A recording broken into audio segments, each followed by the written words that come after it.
Señor rector, señor vicerrector, autoridades de la universidad, señora procuradora, señora defensora general, señora directora de la escuela, amigas, amigos todos.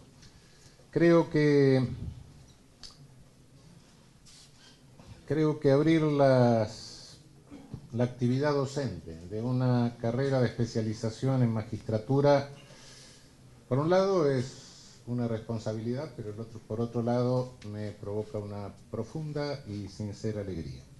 De modo que, ante todo, quiero felicitar a los ministerios públicos por esta iniciativa y quiero felicitar a las autoridades de la Universidad Nacional de La Matanza por haber acogido la iniciativa.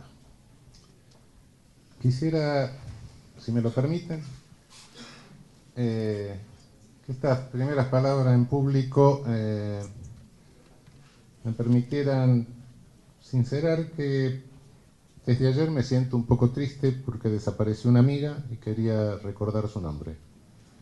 Una luchadora por los derechos humanos de Córdoba, la doctora María Elba Martínez.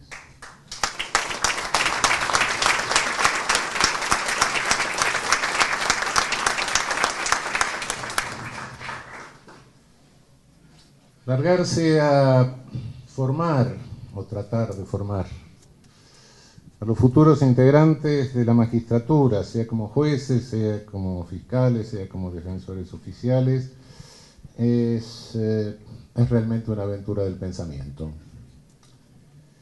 No se trata solo de impartir un saber, sino de algo mucho más difícil, que es impartir un vivir, una vivencia. Transmitir una vivencia que es sumamente difícil. Hace muchos años, no digo cuántos, yo era juez en San Luis y en un juicio oral se debatía una cosa aparentemente intrascendente.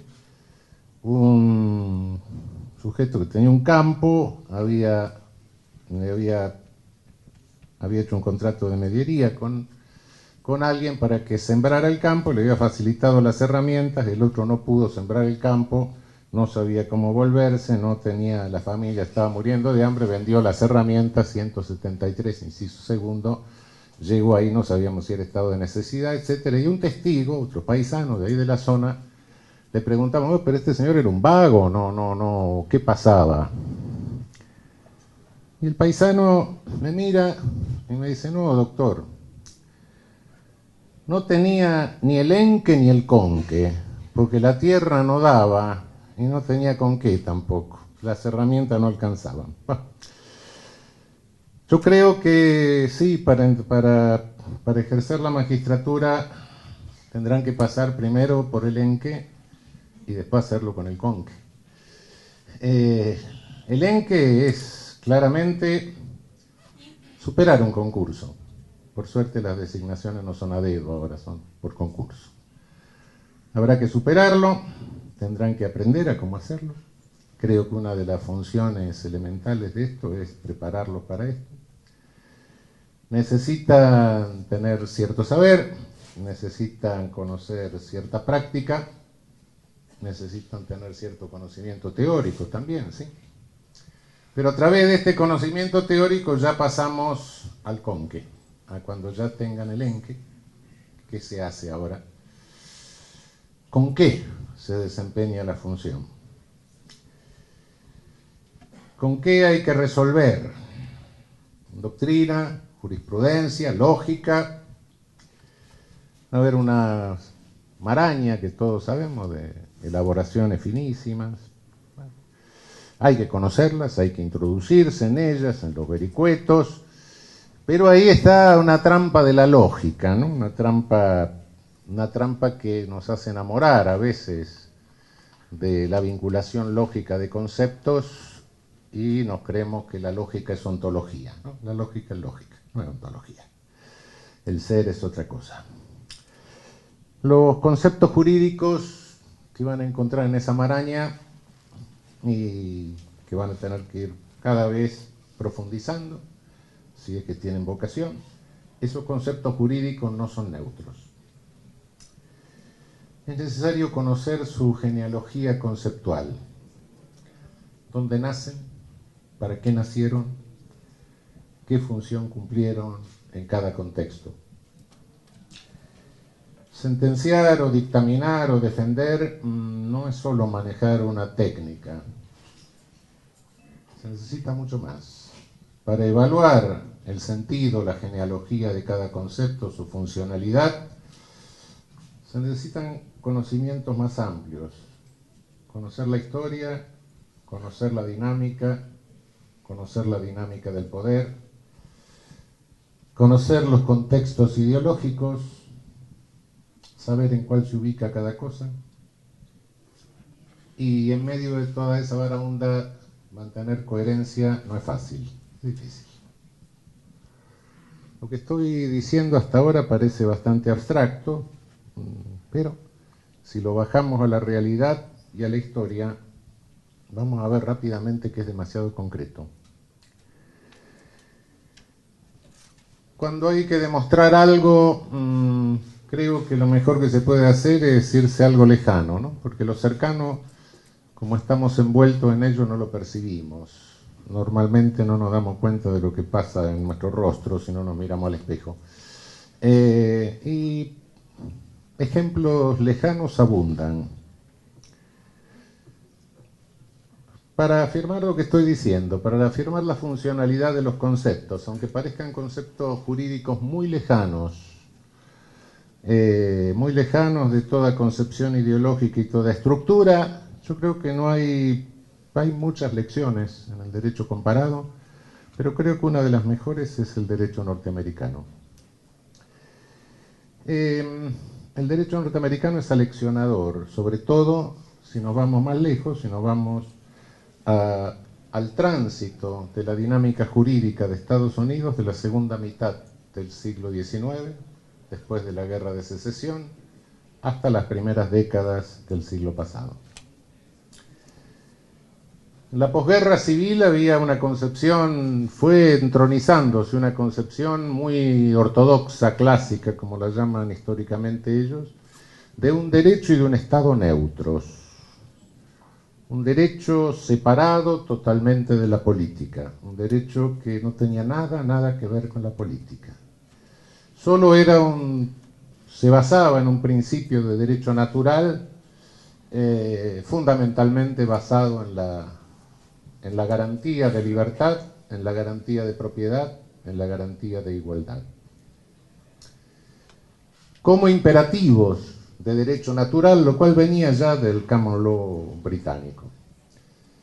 Solo que en el Common Law británico se dieron cuenta que la aplicación de esto así ortodoxamente traía algunas dificultades y ya en siglos anteriores habían buscado algunos tribunales que resolvieran con criterios más resultativos y habían creado los tribunales de equidad, equity. Pero bueno, cuando llega esto a Estados Unidos, esta idea de neutralidad, este principio de neutralidad, digamos, ¿qué significa? Enunciarlo así puede parecer noble, pero ¿para qué sirvió y cómo se lo interpretó? En realidad la clave de toda esta dinámica que abarca desde la Guerra de Secesión hasta las primeras décadas del siglo pasado, encierra un enorme debate sobre la redistribución de la renta. Hay una famosa sentencia de la Corte Suprema de los Estados Unidos de 1895, la sentencia Pollack. La sentencia Pollack es una sentencia 1895 en que se declara la inconstitucionalidad del impuesto a la renta, del impuesto de réditos, sobre una tasa progresiva, en razón de que se lo considera una expropiación. Sacarle al rico para darle al pobre se considera que era algo con lo cual el poder legislativo estaba alterando la división de poderes. Esta inconstitucionalidad de la escala progresiva tributaria, y esta sentencia del año 1895 demoró en Estados Unidos 18 años para la imposición del impuesto sobre la renta. Para los teóricos de la época, cualquier tentativa de redistribución significaba comunismo, socialismo, anarquismo, destruía las bases constitucionales de los Estados Unidos. Lógicamente, favorecer esto iba a hacer que las mayorías, que eran más carenciadas, votaran gobiernos que cada vez redistribuirían más. Esto destruiría a las clases progresistas, que eran las clases que detentaban la hegemonía y la dinámica de la economía, y esto iba a llevar a la catástrofe total por vía de un populismo insoportable. Teóricos de la época que decían esto claramente, expresamente: John Dayton, Cooley, etc. El temor a la mayoría, el temor a la dictadura de la mayoría, el temor a la redistribución. Pero no era una cuestión solo de taxation, no, era una cuestión de que había que cerrar todos los caminos para evitar que por cualquier otro atajo se procediera a cualquier tentativa de redistribución más equitativa. Y todos los caminos jurídicos fueron tratando de obturarse, y uno era el campo del poder de policía. Poder de policía sobre salud, poder de policía sobre moralidad, sobre seguridad. No se negaba el poder de policía del Estado, pero cuidado que ese poder de policía no se usase como un mecanismo de redistribución. Y aquí realmente se marcó el límite que determinó que haya una reacción en el pensamiento jurídico, porque se llegó con una sentencia de 1905 a una situación prácticamente límite o casi escandalosa. De lo que se estaba tratando era de que de cualquier manera el derecho público, a través del derecho de policía, no limitase el ámbito del derecho privado y de la absoluta libertad de contratación. Fue la sentencia Lochner contra New York de 1905, que resolvió, bueno, resolvió la inconstitucionalidad de una ley que limitaba a 60 horas de trabajo a los trabajadores de los hornos. Se reconocía que sí, el trabajo en los hornos era un trabajo insalubre, pero el poder de policía no podía meterse en eso porque limitaba la libertad de contratación. Y de reconocer la constitucionalidad de esa ley, lo que se estaba haciendo era abrir la puerta para que el poder de policía se fuese metiendo en otros ámbitos. De modo que, pese a reconocer que los trabajadores se iban a morir, no se admitió que se abriese esta posibilidad por parte de los poderes democráticos. La libertad contractual era sagrada y se la distinguía nítidamente del derecho de daños, del tort. Pero cuidado, cuidado con el derecho de daños también. Cuidado que el derecho de daños no se convirtiera en una vía de redistribución. Y comenzó con las empresas ferroviarias.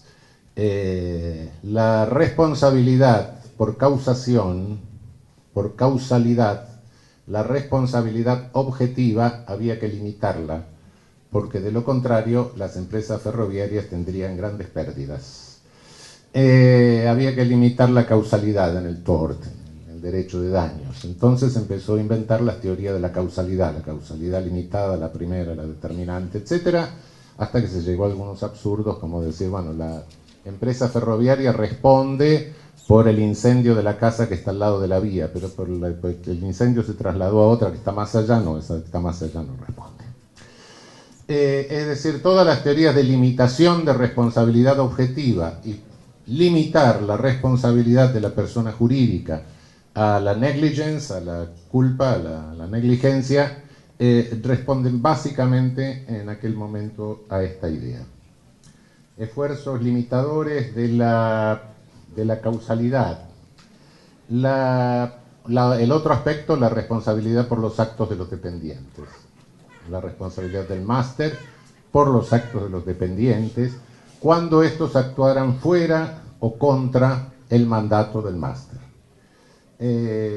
Solo se admitía en el límite del contrato que vinculaba al dependiente con el máster, no cuando éste actuaba al margen del contrato. Todo esto y fundamentalmente la sentencia Lochner llevó a una reacción teórica y fue Pound en 1909 con un artículo donde marca la rebelión de lo que eran la nueva generación de juristas respecto de esta concepción del derecho. Lo primero que se había visto era que había contratos, sí, pero el contrato concebido como un acuerdo de voluntades, como un acuerdo de mentes, como una coincidencia de mentes, el concepto subjetivista o voluntarista del contrato, chocaba con cierto contrato en que no parecía haber un acuerdo de esta naturaleza, contratos de adhesión, etc. Entonces estaba por venir abajo la teoría voluntarista del contrato y aparece un señor Kipper que dice, no, cuidado, cuidado, no, hay cuasi contratos y hay contratos. La teoría voluntarista se mantiene en los contratos, en los cuasi contratos. Y aquí comienza realmente el movimiento a través de la teoría del contrato hacia un objetivismo, hacia la objetivación de la voluntad. A partir de eso viene Holmes, a partir de esto se revierte toda la concepción del contrato que había hasta ese momento, se empieza a archivar la teoría subjetivista o voluntarista y el derecho contractual se va acercando al derecho de daños, al tort law. Y así va a seguir la historia, claro. Así va a seguir, vamos a llegar a 1930, vamos a tener todo el problema de los trusts, de la ley antitrust, etc. Bueno, todo lo que sabemos. Todo esto lo digo para ver estos conceptos de derecho privado, etcétera, que parecen tan lejanos de concepciones, o su funcionalidad, su macrofuncionalidad, sin embargo, no están tan lejanos, están completamente impregnados en una macrofuncionalidad política. Nada es ingenuo en este ámbito y fundamentalmente lo es. Todo está en alguna medida más o menos vinculado a los problemas de redistribución de renta. Pero la cuestión ni siquiera es tan sencilla, de que uno puede decir, bueno, tal concepto cumple o desempeña tal función dentro de tal contexto. No, porque los conceptos viajan, los tomamos, se trasladan. Y un mismo concepto, una misma doctrina, una misma construcción jurídica, cobra distintos sentidos funcionales según el contexto en que opera. Hasta el punto de poder presentar algunos casos en que la funcionalidad es diametralmente opuesta en el lugar de origen o a donde se la traslada para operar. Hay ejemplos clarísimos. Quizá el más claro de todos sea el del control de constitucionalidad, ¿no? La Constitución alemana de Weimar, de 1919, la Weimarer Grundgesetz, no establecía, no facultaba al control de constitucionalidad. Pero por la década del 20, el Reichsgericht, que es el Tribunal de Casación, no de control de constitucionalidad, dijo, lo que no está prohibido está permitido. Sí, claro, eso funciona para los ciudadanos, pero no funciona para un órgano de poder. Entonces, como no estaba prohibido que ejerciera el control de constitucionalidad, se lo atribuyó. Esta famosa sentencia de empoderamiento del Reichsgericht ingenuamente es celebrada por algunos teóricos del derecho comparado, como el Marbury versus Madison de Alemania. No. ¿Por qué el Reichsgericht hizo eso en el medio de la República de Weimar?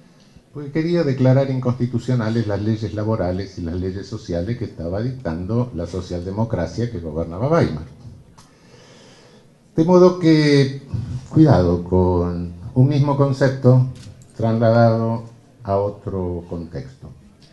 El amparo mexicano, Constitución mexicana liberal del siglo XIX, después lo refuerza la Carta de Querétaro de 1917. Sí, realmente es, bueno, a través de la Constitución del 17 es un control de la justicia federal sobre las sentencias de los tribunales provinciales, de los tribunales de los estados, muchos de los cuales estaban en manos de verdaderos caciques. Entonces era una garantía federal respecto de lo que podían hacer los dependientes de esos caciques vestidos de justicia provincial o de justicia estadual. Se desarrolla el amparo, una teoría general, ni siquiera el habeas corpus queda dentro del amparo como forma de amparo libertad, amparo en materia del trabajo, amparo en materia de tierras, amparo en materia agrícola, etc. Este instituto generoso y de creación regional, ¿cómo aparece entre nosotros? ¿Y contra quién? Aparece, y por una Corte Suprema de facto, contra los obreros, que no se retiraban de una fábrica sin hacer nada, simplemente se quedaban, había que sacarlos. Así nace nuestro amparo. Contextos distintos, instituciones similares, cobran sentidos o significados distintos. Nada es inocente en la conceptualización jurídica. Nada se crea porque sí. Pese a que los que a veces lo crean están convencidos que es porque sí. ¿Sí? Ellos se convencen que es una gran creación porque sí, pero después esa creación puede ser o aceptada y aplaudida o rechazada frontalmente según la funcionalidad que tenga para el grupo que la acepta, la empuja o la rechaza. Pese a que la haya creado, sí, siga pensando que es ingenua y que es neutra.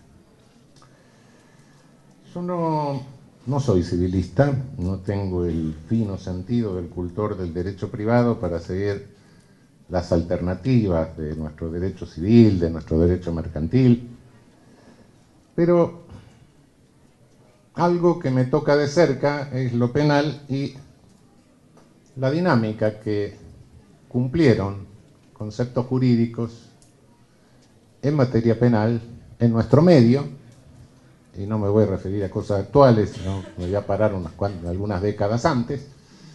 Es muy ilustrativo. Hace 100 años, yo creo que no se había escuchado en la Argentina ningún autor alemán.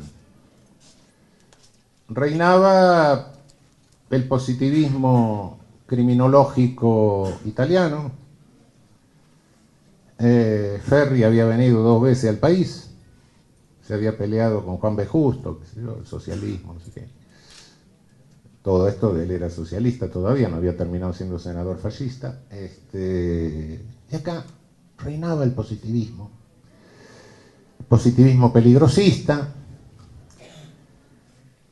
y reinó casi sin objeción hasta fines de la década del 30, donde empezó a tener algunas resistencias. Realmente fue la primera vez en que la ideología penal dominante en la academia coincidía con la ideología de la república oligárquica. Era el esquema spenceriano, fundamentalmente, el racismo spenceriano, que llevaba a la coincidencia de ambos segmentos. Cuando alguien dijo que la magistratura eran los primos pobres de la oligarquía, creo que en algún sentido tenía razón, e ideológicamente también. Bueno, entramos en crisis, entran en crisis las repúblicas oligárquicas en América Latina, empieza con la guerra civil trágica de México de 1910, después cada uno de nuestros países fue siguiendo.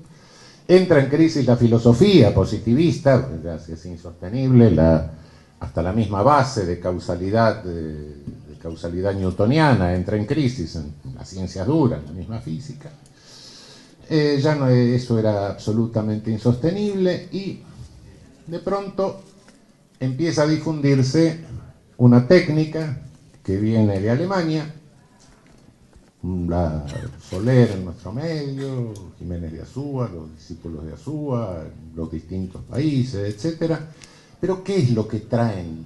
¿Qué técnica traen? Traen una construcción sobre una base neocantiana. ¿Qué significa esto? ¿Qué papel tenía esto? Los que hayan mirado alguna vez libros de penal van a ver unos cuantos nombres que se mezclan todos, que da la impresión que cada uno dice lo que le da la gana. No, cada uno no dice lo que le da la gana, cada uno opera en su momento en Alemania conforme a un determinado contexto. El señor Karl Binding, que escribió Die Normen, era el penalista de la época de Bismarck.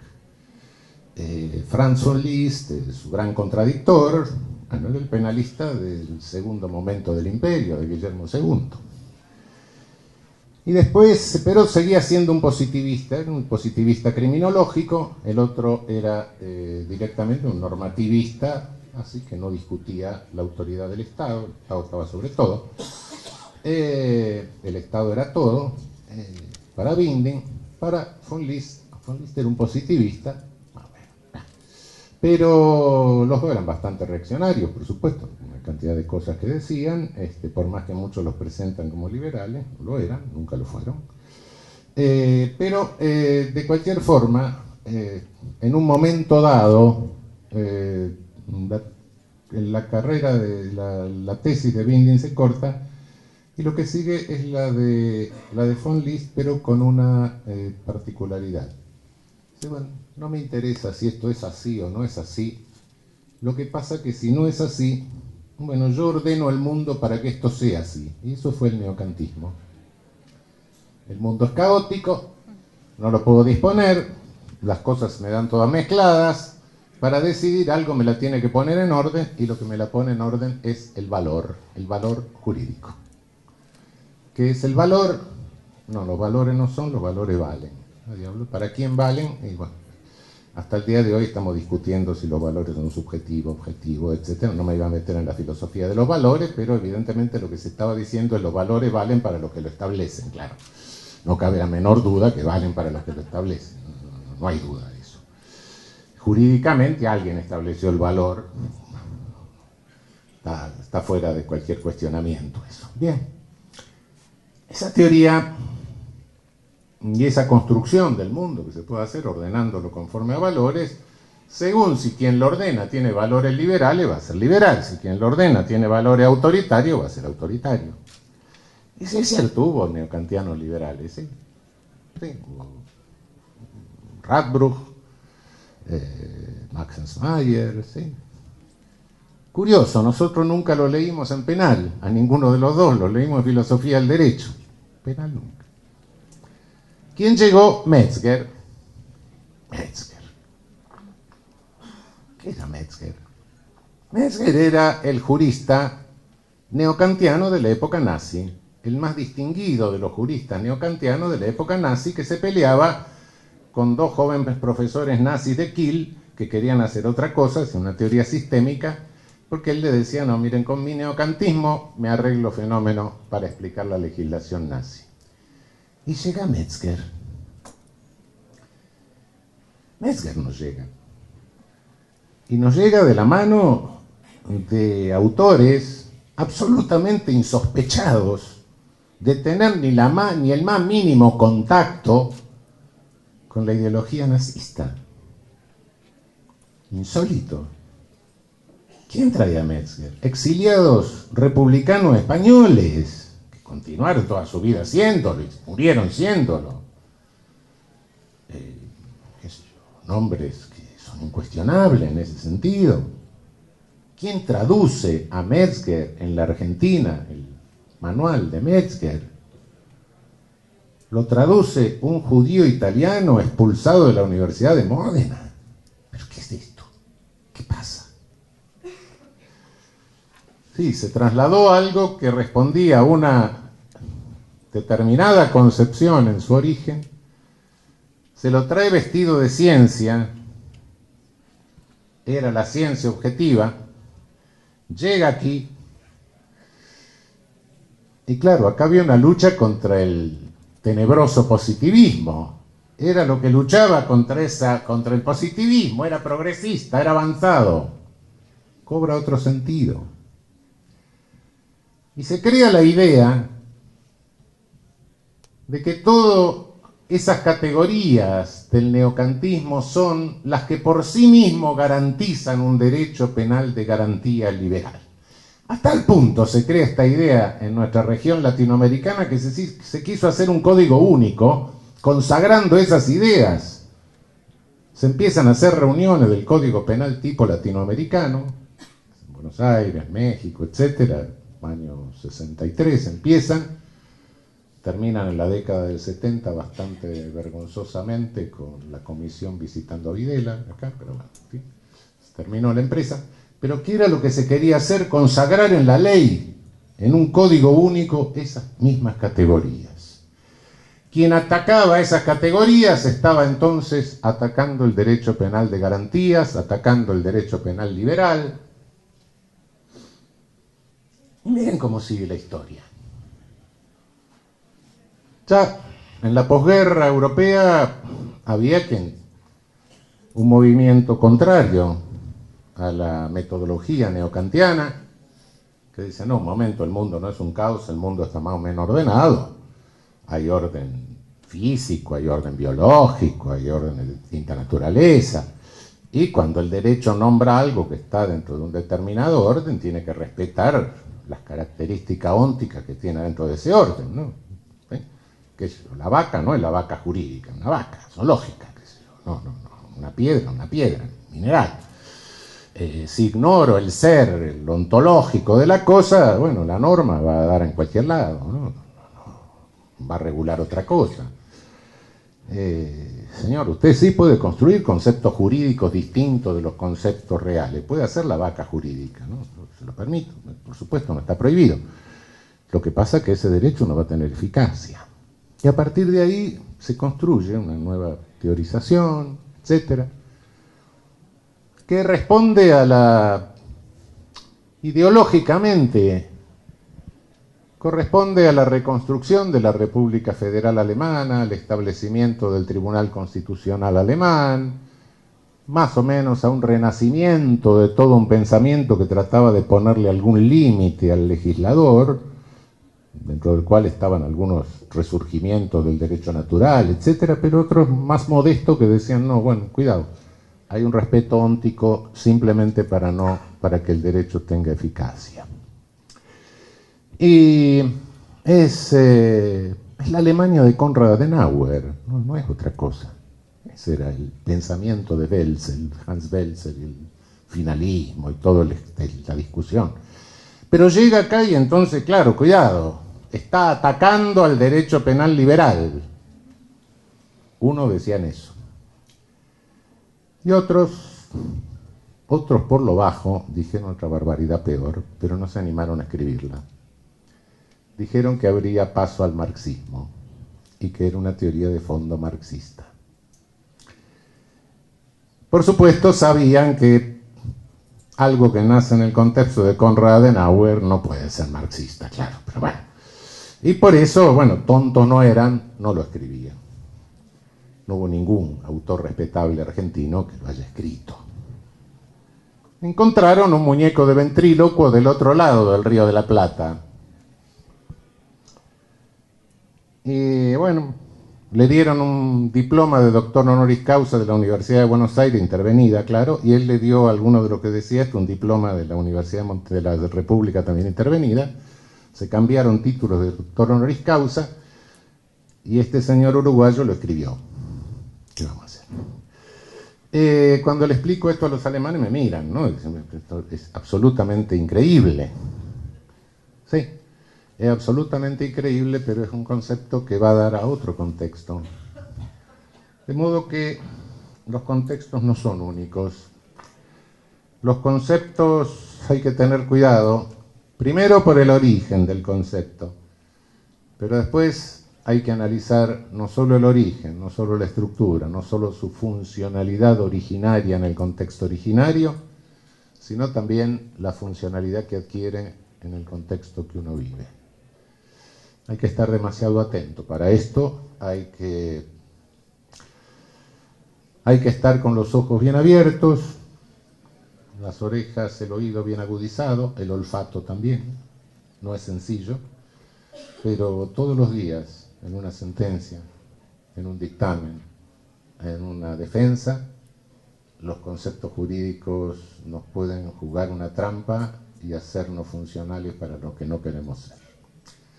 Deseo que esta especialización los deje ampliamente preparados para esta tarea. Muchas gracias.